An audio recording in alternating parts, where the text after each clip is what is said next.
Okay, so the first question is, an S-polarized wave propagates from region 1, which has epsilon R1, that is relative permittivity 8.5, mu R11, and sigma is equal to 0, to region 2, which is free space. So epsilon R2 is 1, mu R2 is 1, and sigma is 0, with angle of incidence 15 degrees. Now, if E naught I is equal to 1 microvolt per meter, that is the amplitude of incident electric field is equal to 1 microvolt per meter, find E naught R, that is amplitude of the reflected electric field, E naught T, amplitude of the transmitted electric field, H naught I, amplitude of the incident magnetic field, and H naught T, that is the magnitude of the transmitted magnetic field. Now, this is the way we solve it. From Snell's law, we know that N1 sine theta I is equal to N2 sine theta T. And we know the fact that refractive index, these are refractive indices. Refractive index is equal to the square root of the relative permittivity. So for N1, we have epsilon R1 as 8.5. So N1 will be square root of 8.5. Sine theta I will be 15 degrees because that is given in the question. Angle of incidence is 15 degrees. And on the other side, the right hand side, we have N2 as equal to 1 and theta T is not known. So if you rearrange this, you can find out theta T as equal to sine inverse square root of 8.5 sine 15 degrees. And that turns out to be 49 degrees, rounded off, of course. And now, having obtained theta T, we can use the definition or the equation for reflectance coefficient of for S-polarized case, because the problem is, the statement says that it is an S-polarized wave.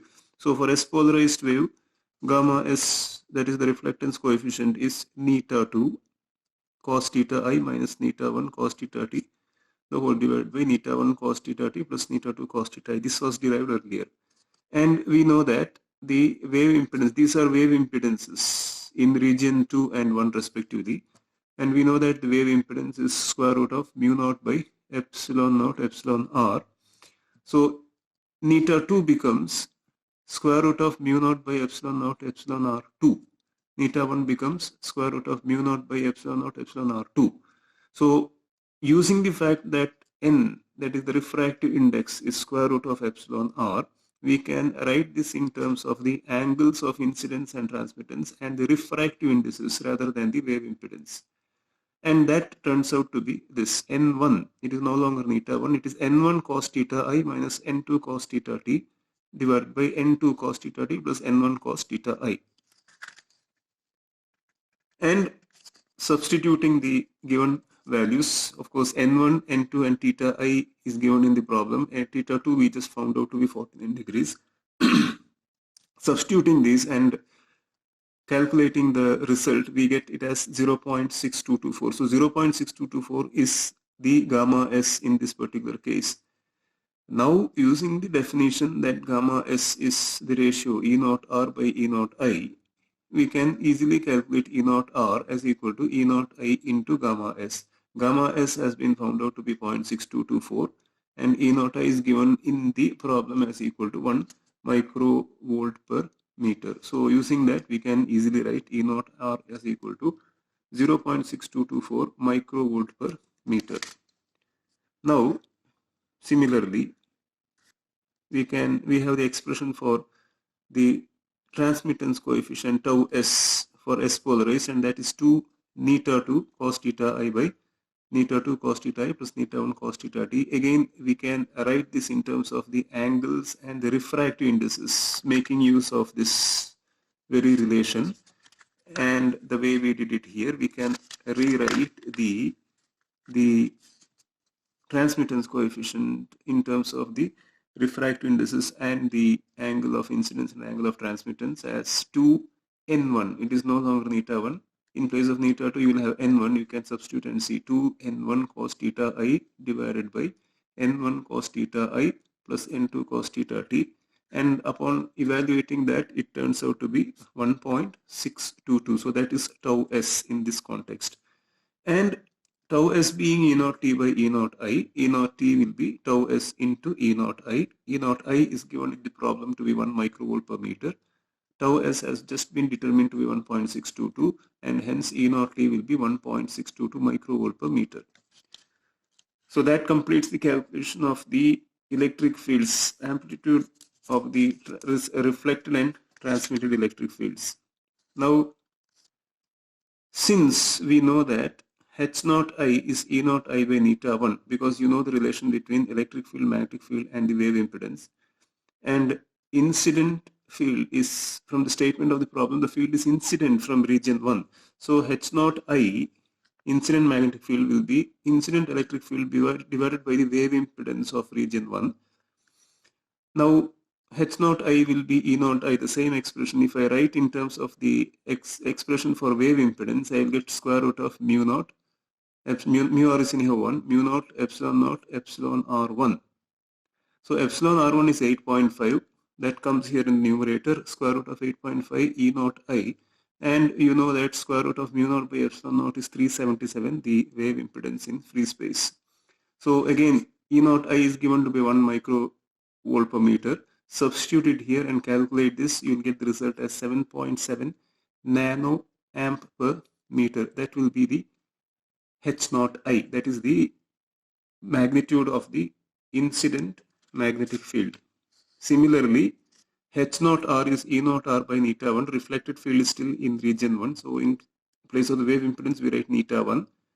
Substitute, make the substitutions. E naught R has been evaluated here as somewhere here. E naught R is 0.6224. It has already been calculated. So make use of that, and the result is 4.8 nano amp per meter. That is H naught R.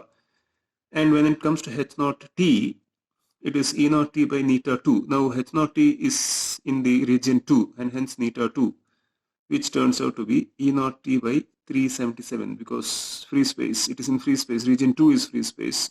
Free space wave impedance is 377, and E naught T has been found out earlier to be 1.622 microvolt per meter. Substitute it here, and you get the answer like this. Okay, so the next problem is, this is more of a proof, more than a numerical problem, is more of a proof. So we have to show that for a uniform plane wave, E and H cannot have components along the direction of propagation. This was actually a statement which I made before I started the discussion on reflection of plane waves, if you recall. So here we will just try to show that that is indeed the case. So we'll try to prove that that is indeed the case. So let us say, and I will show it here using the H field, and using similar arguments, I want you to do it for the electric fields, because the steps are exactly the same. So I'll show it for the H field, the magnetic field. Let H be equal to AH cap. So AH cap is the direction of the H field polarization. The H field is directed in AH cap direction.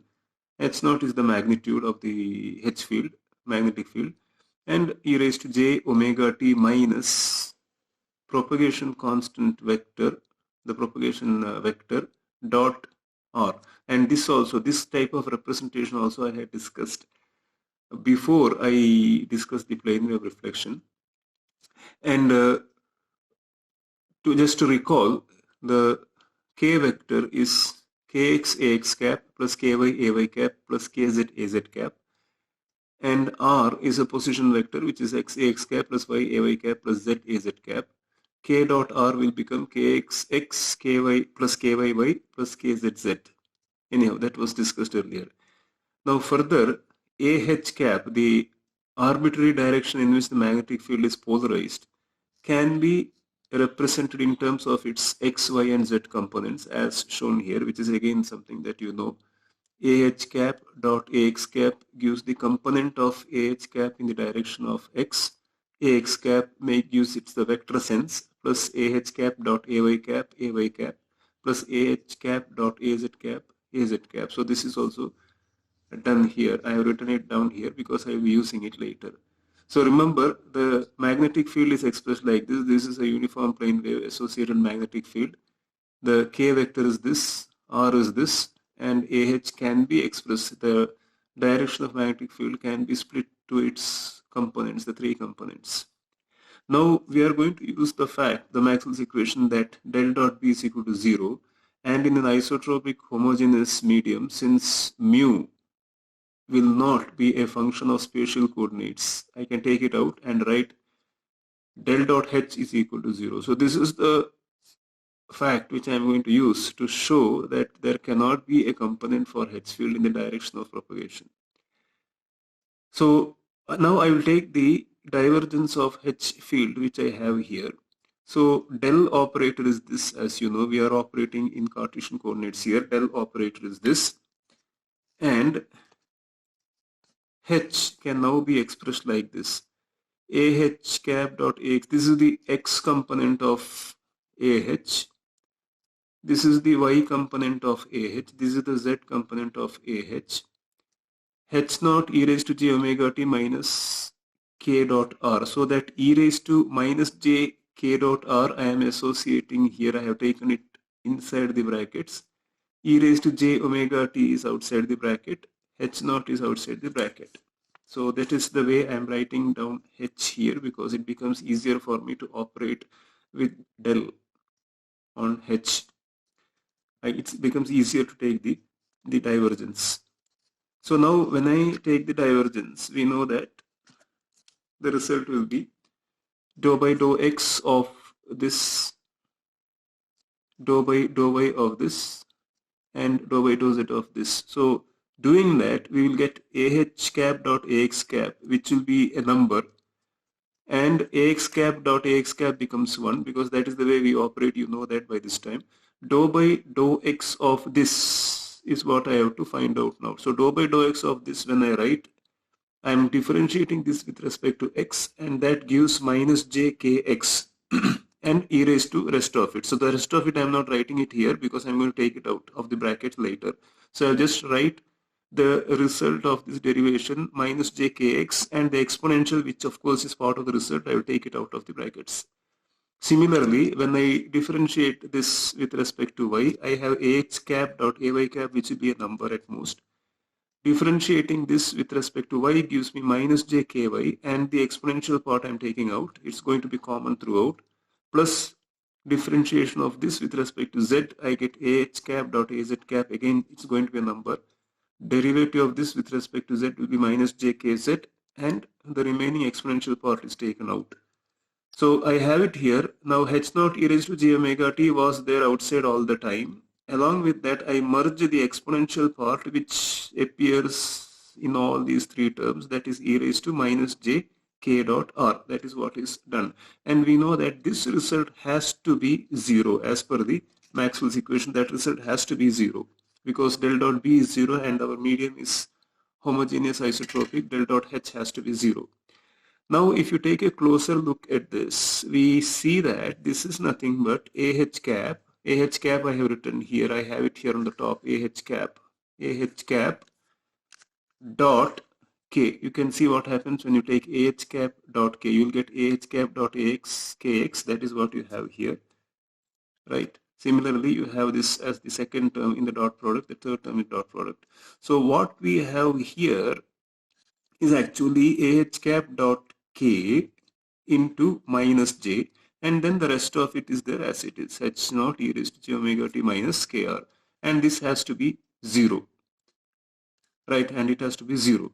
Now the only way this can become 0 for all values of time and spatial coordinates is when AH dot K is 0. That means if this has to be 0, the only way it is possible is AH cap dot K to be 0.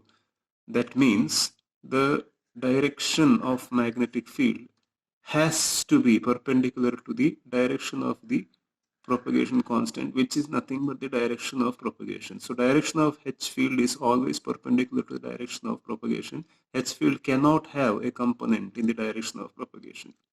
Now you can make use of the fact that del dot D is equal to 0 in the case in such cases where there are no free charges. And if you recall, the uniform plane wave is derived assuming that there are no free charges. So you can make use of this, and then you can make use of this argument, follow similar steps, and show that E has to be perpendicular to K.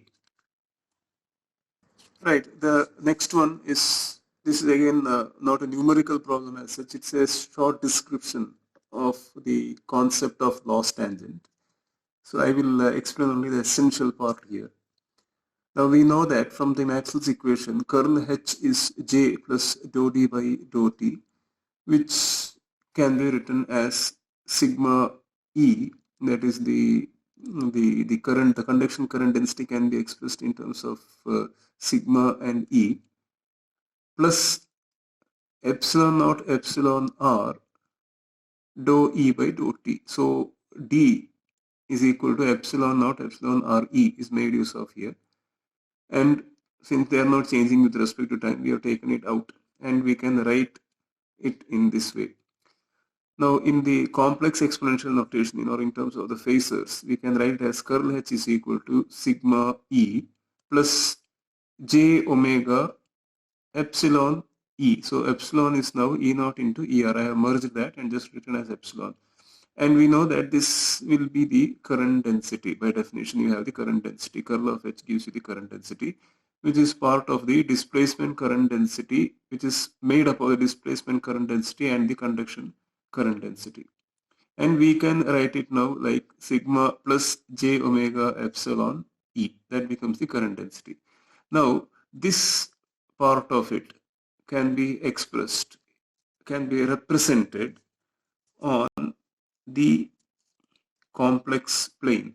So this is the real axis and this is the imaginary axis. Sigma will be over here in the complex plane, and omega epsilon, this is omega epsilon. Omega epsilon will be, say, on the imaginary axis like this. And this will be sigma plus J omega epsilon, the total term that you have. So we can write it down in terms of its real and complex part on the complex plane. And there is an angle theta which we can define between sigma plus J omega epsilon and omega epsilon. And the tan of this angle is what we mean by the loss tangent. Tan of this angle will be by definition the opposite side by the adjacent side, which is sigma by omega epsilon. That is the loss tangent. You can see from the textbook what is the statement of this. Note down this statement, exact statement of loss tangent. This is the theory behind it. Find out the exact statement of loss tangent from the textbook.